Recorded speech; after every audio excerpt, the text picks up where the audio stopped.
The WNBA media machine is already back in mid-season form, and somehow, the headlines this morning had people believing Angel Reese personally carried the Atlanta Dream to a huge comeback win over the Minnesota Lynx.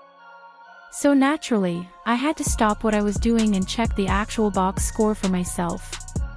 Because when I saw Angel Reese leads Dream to comeback victory, I figured she must have had a monster performance. Maybe 20+ points. Maybe dominant efficiency.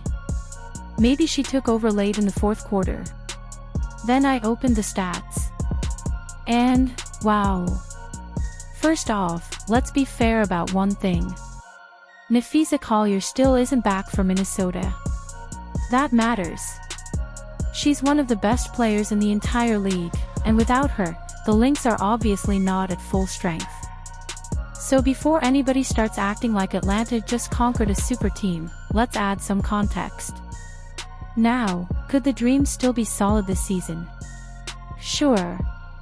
They've got size, length, athleticism, definitely more frontcourt presence than the Indiana Fever right now.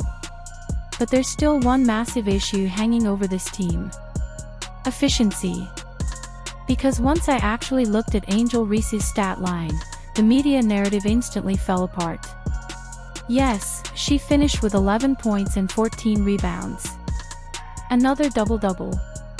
And that's exactly the kind of stat line that gets blasted all over social media like she dominated the game.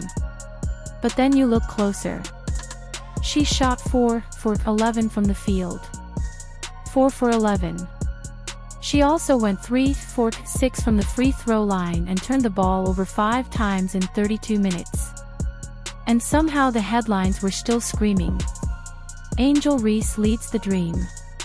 Angel Reese powers comeback. Angel Reese shines in debut. Seriously. Because when you actually look at the rest of the team, the real contributors become obvious immediately.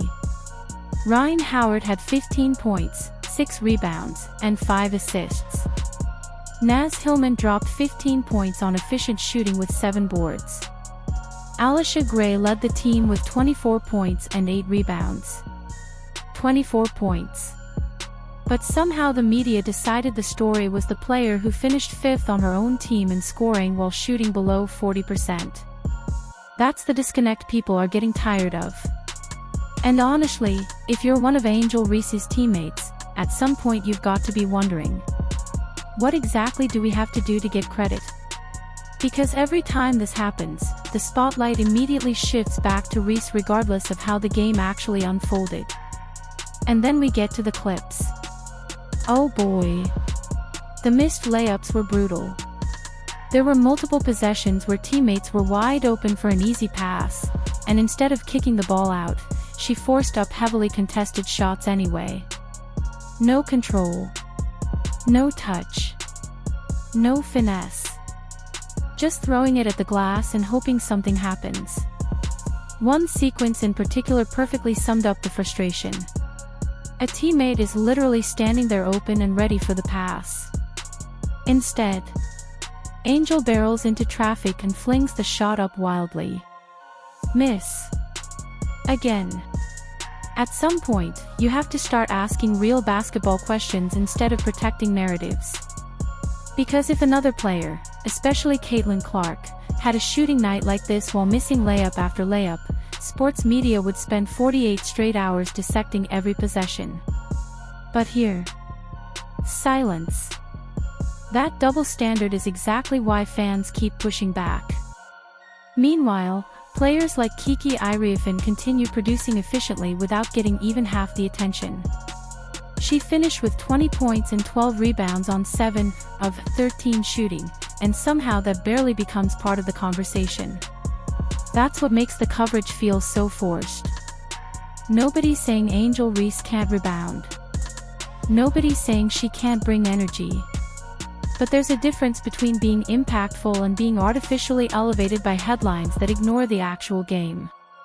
And the craziest part? Some of these layup attempts honestly looked worse than last season. The footwork still looks awkward. The release point is strange.